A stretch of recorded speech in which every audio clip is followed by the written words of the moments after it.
Okay, so let's get started. You need 3 tools, 2 types of pencils, one thin, one thick, and one eraser. So the thick one is one of those ergonomic pencils. They're triangular, they fit better in your hand. So you want to draw just a curvy line and then draw a ribbon with one fold on top and one fold on the bottom. Draw arrows to illustrate where that is and put some shadows in to help you visualize what that is supposed to look like, as well as darkened up the lines so you can actually see with my horrible camera at night with very limited lighting. Okay, so you basically want to do the same thing again and just continue it on. So now that part that was the bottom is now the top, and then the one below it is the bottom. And I darkened up the lines again and added the shadows. So it doesn't always have to be like that, but that's just an example of a ribbon. And here's a more ribbon-y example that I obviously already messed up on.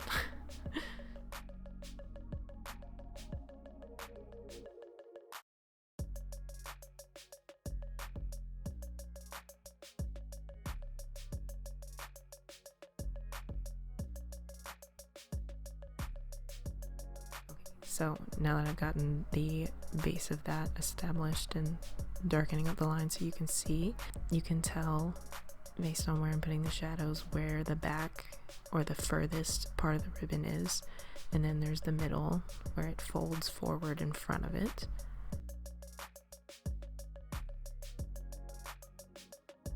And then the front here where it's in the absolute front.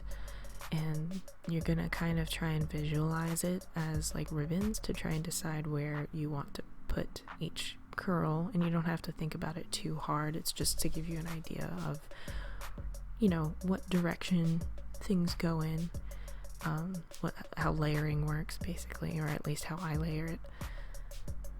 Okay, so we've got just the basic thing. You want to hold your pencil a certain way, like where all of your fingers besides your thumb are on top, and then your thumb is holding from underneath, and you just want to scribble in where you want everything. We're just laying the framework, no need to get too much into the details.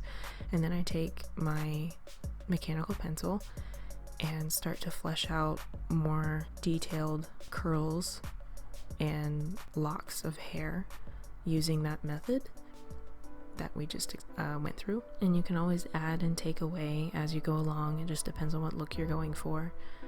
It helps to add those little swirly bits, you know, but this is just the traditional way that I go about doing hair, and we'll get more into it, into different styles when I get to the digital portion. But I know some of you guys don't do digital work, so just in case I wanted to cover this a little bit just as basics, and this will come in handy a little bit later.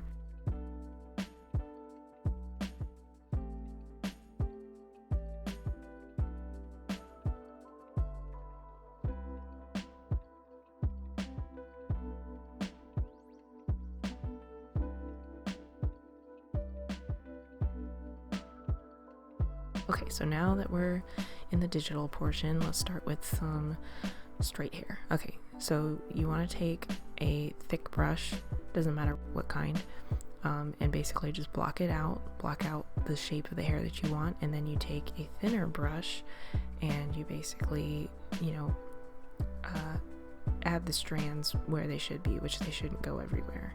And if you need to clean up any bits, then you can use the eraser tool like I did on the bangs. And what I'm currently doing now is with a white brush, I'm basically just adding highlights to add depth. And now I'll show you the same concept but using it in a side profile instead. Same concept, just a different angle.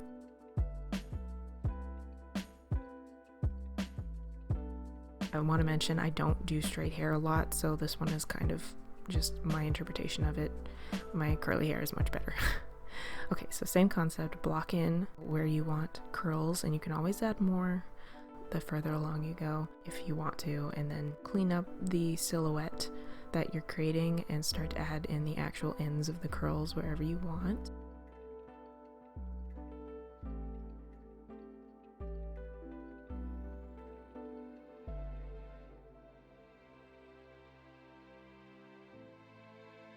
And then adding some white to give more definition to where everything is, since obviously it's a big black blob and it needs some more depth.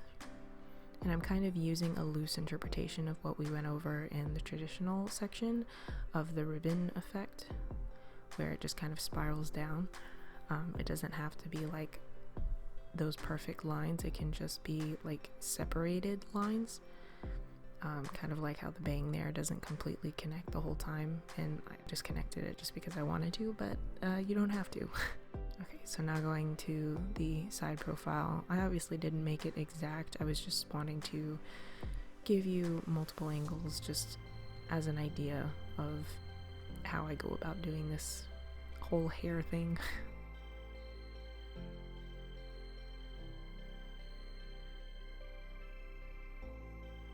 Please feel free to look at other people's tutorials on this sort of thing, because I'm mainly just bringing it up just in case it can help you with your technique, or it'll just give you ideas.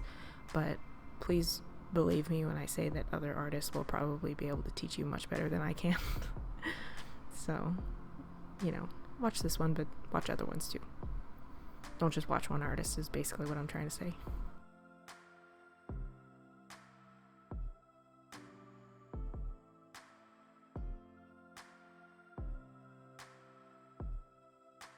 A lot of my depth making lines here may not make a lot of sense, but that's okay, nobody's keeping score. And if they are, they need to not. Just do what comes natural to you and play around with it.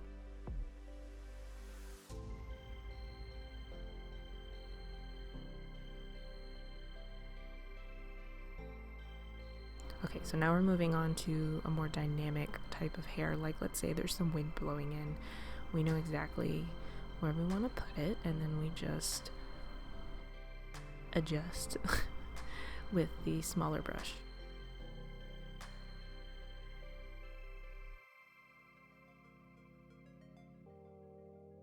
And then adding those lines to figure out where exactly everything is going to go.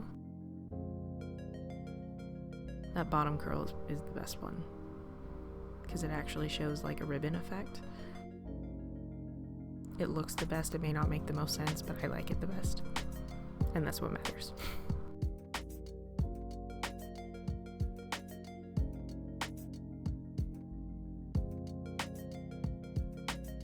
And I ended up shaving that off a little bit, and also moving it because, you know, it was cut off, but shaving a little bit off just because it made a more interesting silhouette. And you always want to think about the silhouette whenever you come up with anything, really, like poses or just where everything should go. Keep the silhouette in mind. And don't be afraid to erase lines and try different ones, like I just did, because I decided I didn't like those.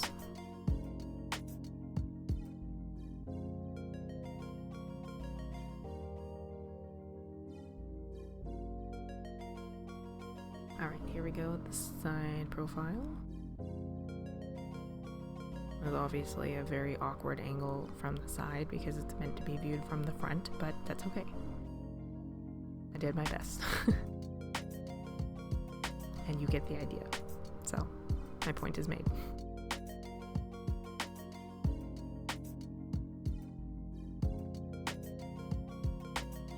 I obviously struggled a little bit with this one, just because I'm like, what did I do?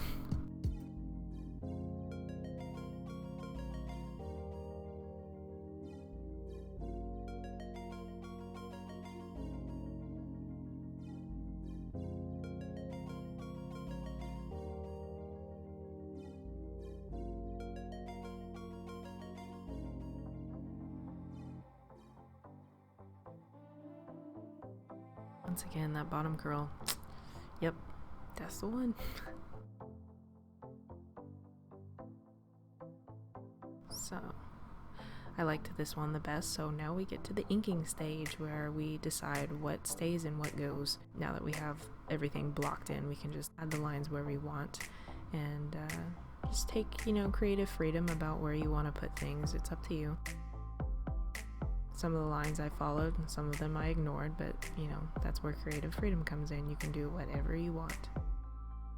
And with practice, you start to ignore other lines because you're like, no, that's not even where it goes. What was I thinking earlier?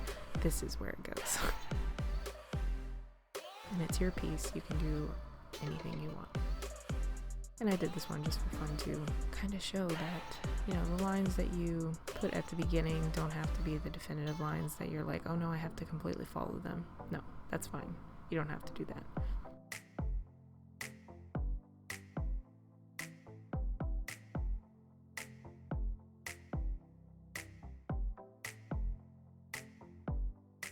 Bottom curl, oh, it's so awesome. I just really like the way it looks. Oh, I like that one too.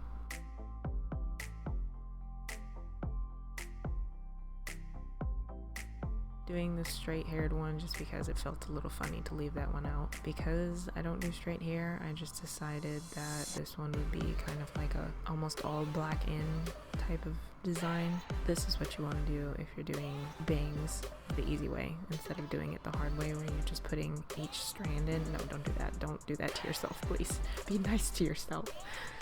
You basically just want to pull up with your brush, and you can take the eraser tool and just go swipe all the way across the bottom and then swipe up a little bit with the eraser, so then you get some of the splits in the bangs.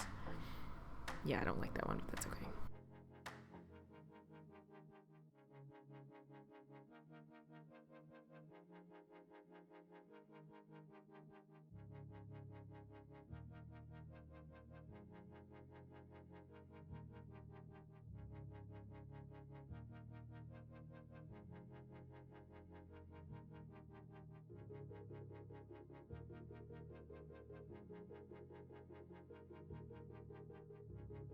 And finally, we get to the coloring stage. So you want to pick a base color and apply it to the entire thing. And this is where you want to make sure you get all the little nooks and crannies that the fill tool might miss, which is why I prefer to put it in manually, just because I don't like the fill tool very much. I don't use it a lot. Other artists use it way more. So you'll have to go find someone else for that. So after you've done that, you're going to pick what your shading color is going to be. Do not pick black, and do not use the case lighter for that. You want to pick an interesting color. For this one, I picked a more red brown, and I liked that a lot. As far as where to put them, I couldn't tell you exactly where my light source is, because I'm sure that's the first thing that other artists would ask you is, where's your light source? It's good to keep that in mind, but sometimes for illustrations you don't necessarily need it that badly. If you're just kind of playing around, or at least I don't think about it too much. Some other people might need to, but I just don't. So some of this may seem a little nonsensical, but I don't think it looks that bad in the end. And truthfully, you can always use the eyedropper tool and take the base color and fix, or color over whatever shadows may seem like they don't belong anymore. And it's always good to take breaks anyway, just so you can have fresh eyes. Don't spend too long on one illustration at a time, because it just doesn't allow for you to make good decisions, since you're only making them in one moment or in a matter of a couple of hours. Sometimes I'll take like 4 months away from a picture before I finish it off, just because I'm like, it's not coming together like it should. So don't be afraid to take breaks when you need to, especially if you're getting stressed out by your drawing.